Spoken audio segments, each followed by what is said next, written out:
भाई मेरी बात सुनो, एमसीयू का फेज़ 4 अब ब्लैक पैंथर वकांडा फॉरएवर के साथ एंड होने वाला है, लेकिन जो शुरुआत होने वाली है वो होगी aunt-man and the wasp Quantumania से। लेकिन कहानी फेज़ 4 तक कैसे पहुंची, इसके लिए तुम्हें मार्वल के एमसीयू के फेज़ 1 को पता होना चाहिए। अगर तुम्हें पता है तो तुम्हारे लिए ये एक रिकैप वीडियो हो जाएगी। अगर तुम्हें नहीं पता तो बैठो आराम से, मैं तुम्हें बिल्कुल शुरू से समझाता हूँ, तुम्हें डिटेल में ये चीज़ पता चल जाएगी। एमसीयू के फेज़ 1 की सबसे पहली मूवी 2008 में आई हुई आयरन मैन मूवी है, जिसमें हमें सबसे पहले टोनी स्टार्क इंट्रोड्यूस होता है, जो कि अमीर बाप की बिगड़ी हुई औलाद है, जिसको विरासत में मिलती है हॉवर्ड स्टार्क की तरफ से स्टार्क इंडस्ट्रीज़, जो कि हथियारों का लेन देन है। उसका एक्सपोजर बढ़ाने के लिए वो आगे एक जगह पे जाता है जहाँ पे अपने हथियारों को प्रमोट करता है। वहाँ पे एक हंगामा होता है, टोनी स्टार्क को पकड़ा जाता है, एक गुफा के अंदर रखा जाता है। वहाँ पे जैसे ही वो बाहर निकलता है उसको पता चलता है कि उसके हथियार कुछ गलत पर्पज़ के लिए ऐसे इस्तेमाल हो रहे हैं। तो उस गुफा के अंदर वो एक साइंटिस्ट की मदद से वहाँ पे पहला आयरन मैन का सूट बनाता है, जिसकी वजह से वो वहाँ से फरार होने में कामयाब होता है। तो उसने जो अपने हथियार वहाँ पे उस गुफा के आसपास देखे थे, वो उस शहर में वापस आने के बाद अपने उस स्टार्क इंडस्ट्रीज़ में हथियार बेचने वाले काम को स्टॉप कर देता है। हमें जो सबसे पहले आयरन मैन का सूट गुफा के अंदर देखने को मिलता है, उसको वो शहर में आके मज़ीद अपग्रेड करता है, उसमें चेंजेस लाता है। जहाँ पे वो फंसा था उस गुफा के अंदर अपने आयरन मैन सूट को बना के सबसे पहले वो दोबारा उसी जगह पे जाता है वहाँ के लोगों को बचाने के लिए। हमें मिलता है हमारा सबसे पहला हीरो और वहाँ के लोगों के लिए एक नया मसीहा। और मूवी के एंड में टोनी स्टार्क सबसे पहले हमें बोलते हुए सुनने को मिलता है, I am Iron man. Movie के पोस्ट क्रेडिट सीन के अंदर हमें देखने को मिलता है निक फ्यूरी आता है, जो अवेंजर्स इनिशिएटिव की फाइल या अवेंजर्स इनिशिएटिव का प्रपोजल टोनी स्टार्क के सामने रखता है। कहानी आगे मूव ऑन करती है मार्वल के फेज़ 1 में दूसरी मूवी जो थी इनक्रेडिबल हल्क है। इसमें कहानी हमें देखने को मिल रही है कि वो हल्क बन चुका है। अब हल्क बनने के बाद वो किस तरीके से आवाम को नुकसान ना पहुंचा सके, शहर को तबाह ना करे, वो एक अलग सोसाइटी के अंदर सेपरेट रह रहा है, अकेला रह रहा है। वो हल्क कैसे बना ये तुम्हें चीज़ देखनी है तो 2003 की आई हुई हल्क मूवी देखनी पड़ेगी। मूवी में इंटरनल कन्फ्लिक्ट ज़्यादा तरीके से दिखाया गया है। मूवी के अंदर जो मेन शॉट्स हैं वो हैं सिर्फ दो, जहाँ पहली बात आती है हल्क और एबॉमिनेशन की फाइट, जहाँ अगली चीज़ आती है इस मूवी का post credit scene. Tony Stark general Ross के पास आता है अवेंजर्स इनिशिएटिव की फाइल लेके, वही बात करता है जो निक फ्यूरी ने आयरन मैन 1 के अंदर आयरन मैन से करी थी। 2010 में आती है हमारे पास एमसीयू की मार्वल के फेज़ 1 की अगली मूवी, जो कि है आयरन मैन 2, जिसमें हमें सबसे पहली बार दर्शन होते हैं हमारी ब्लैक विडो के टोनी स्टार्क का दोस्त रूडी। निक फ्यूरी ने ब्लैक विडो को टोनी स्टार्क पे नज़र रखने के लिए भेजा है, जो कि टोनी स्टार्क की हेल्थ पे नज़र रखने के लिए, क्योंकि टोनी स्टार्क ने जो आग रिएक्टर सीने में लगाया हुआ है इवेंचुअली वो उसको मज़ीद बीमार करता जा रहा है, उसको मज़ीद बीमारी की तरफ या मौत की तरफ धकेल रहा है। टोनी स्टार्क के लिए एक अपोजिशन का काम कर रहा है, वो है जस्टिन हैमर। जस्टिन हैमर एक अलग हथियारों की कंपनी है और जो हमारा टोनी स्टार्क है उसकी स्टार्क इंडस्ट्रीज एक अलग कंपनी है। मूवी के एंड में हमें देखने को मिलता है एक अदद हथौड़ा ज़मीन में ढसा हुआ है और कहानी मूव ऑन करती है एमसीयू के फेज़ 1 की अगली मूवी पे, जो कि है थॉर। इस मूवी के अंदर हमें थॉर देखने को मिलता है, थॉर का बाप ओडिन, थॉर की माँ फ्रेगा और थॉर का भाई लोकी। अब जब हम लोकी को देखते हैं तो हमें लगता है कि लोकी ओडिन के सगा बेटा है, लेकिन ऐसा नहीं है। लोकी एडॉप्टेड है, जो कि लॉफिसन का बेटा है। थॉर प्रिंस ऑफ एसगार्ड है, लेकिन एरोगेंट है।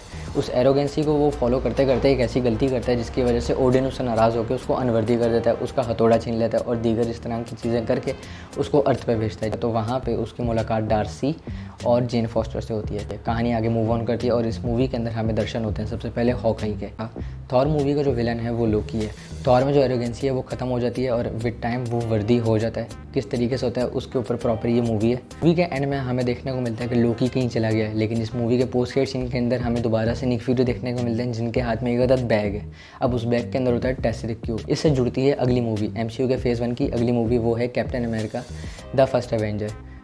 एमसीयू के क्रोनोलॉजिकल ऑर्डर को अगर देखा जाए तो सबसे पहली मूवी बनती है captain America the first Avenger, क्योंकि इसमें सबसे पहले हमें देखने को मिलता है हिटलर के ज़माने का दौर, जिसमें न्यूयॉर्क के अंदर हमें एक हीरो देखने को मिलता है, एक कैरेक्टर देखने को मिलता है जिसका नाम है स्टीव रॉजर्स, जो कि उस आर्मी के अंदर शिरकत करना चाहता है जिसके अम्मा अब्बा अब रहे नहीं है। इसमें कुछ 3-4 कैरेक्टर्स हमें देखने को मिलते हैं, स्टीव रॉजर, बकी बांस जो स्टीव का दोस्त होता है, और पैगी कार्टर और रेड स्कल। उसकी ऑनेस्टी को मद्देनजर रखते हुए उस पर सुपर सोल्जर सीरम लगाया जाता है। इस मूवी के अंदर टोनी स्टार्क के अब्बा हॉवर्ड स्टार्क भी जवान होते हैं। अब उसमें जो सुपर सोल्जर सीरम लगाया जाता है वो एक अलग स्पेसिफिक चीज़ है। अच्छा इंसान है तो वो बेहतर इंसान बन जाएगा, अगर वो बुरा इंसान है तो वो बहुत बुरा इंसान बन जाएगा। सुपर सोल्जर सीरम ये काम करता है। स्टीव रॉजर्स की ईमानदारी को, उसकी ऑनेस्टी को मद्देनजर रखते हुए उस पर एक्सपेरिमेंट किया जाता है, जो कि इवेंचुअली कामयाब हो जाता है। हाइड्रा का लीडर जो कि रेड स्कल है, उसके हत्थे टेसरिक क्यूब लगता है, जो कि एक बहुत पावरफुल एक माइंड स्टोन जैसी चीज़ है। वो उससे हथियार बनाना शुरू कर देता है। कैप्टन अमेरिका जाता है अपने दोस्तों को लेकर। कैप्टन अमेरिका, बकी बांस जो है कैप्टन अमेरिका का दोस्त होता है, लेकिन बकी बांस का रिश्ते में हाथ छूट जाता है, ट्रेन से गिर जाता है और हमें कुछ ऐसा देखने को मिलता है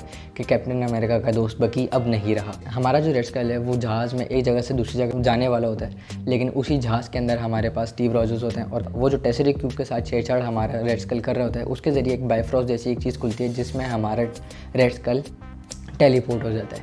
खैर वो जो टेसरी क्यूब है वो तो जहाज़ में सुराख हो गया, जिसकी वजह से वो पानी में नीचे गिर जाता है। जहाज़ है वो क्रैश होते होते बच रहा होता है, लेकिन क्रैश हो जाता है। जिसको क्रैश करता है हमारा स्टीव रॉजर, जिसके पास कोई और हल रहता नहीं है, और वहाँ बर्फ़ में ही वो जम जाता है। खैर उसकी जब आँख खुलती है तो 70 साल गुजर चुके होते हैं। एक तरीके से देखा जाए तो वो जिंदा था। उसको पता चलता है कि उसका पैगी कार्टर के साथ डांस का वादा था, वो रह गया अधूरा। इस मूवी के एंड में हमें देखने को मिलता है कि निक फ्यूरी अवेंजर्स को असेंबल कर रहा है, जिसमें वो उस टीम का हिस्सा बनाना चाहता है कैप्टन अमेरिका को भी, स्टीव रॉजर्स को भी। अगली मूवी पे पहुंचना पड़ेगा जो कि है दी अवेंजर्स, एमसीयू के फेज़ 1 की सबसे आखिरी मूवी, जिसमें लोकी न्यूयॉर्क पे हमला करने के लिए आया है।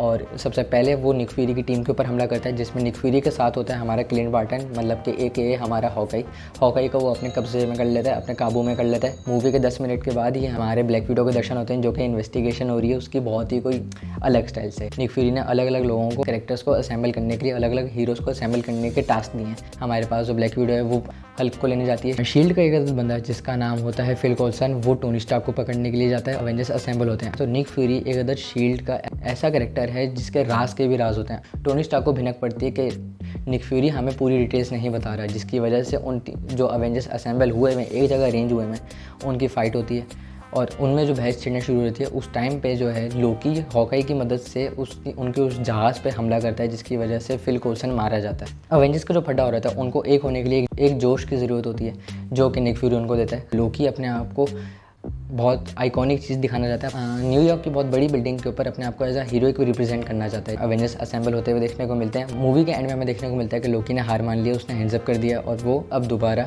थॉर के साथ एसगार्ड जाने वाला होता है। अवेंजर्स को निक फ्यूरी ने खुला छोड़ दिया। निक फ्यूरी के ऊपर के जो लीडर्स हैं वो उस चीज़ को प्रिवेंट कर रहे हैं, उस चीज़ को मान नहीं रहे, लेकिन निक फ्यूरी कहता है कि नहीं, मेरे अकॉर्डिंगली अवेंजर्स को आज़ाद रहना चाहिए, क्योंकि हमें उनकी दोबारा आगे ज़रूरत पड़ेगी। इसका जो पोस्ट क्रेडिट सीन है, इन्फिनिटी सागा का विलन इंट्रोड्यूस होता है, जो कि है थैनोस। इसी तरीके से MCU का फेज़ 1 कंप्लीट होता है, और फेज़ 2 इससे आगे कहानी शुरू होगी। तुम बताओ, तुम्हें कहानी समझ आई, कैसी लगी?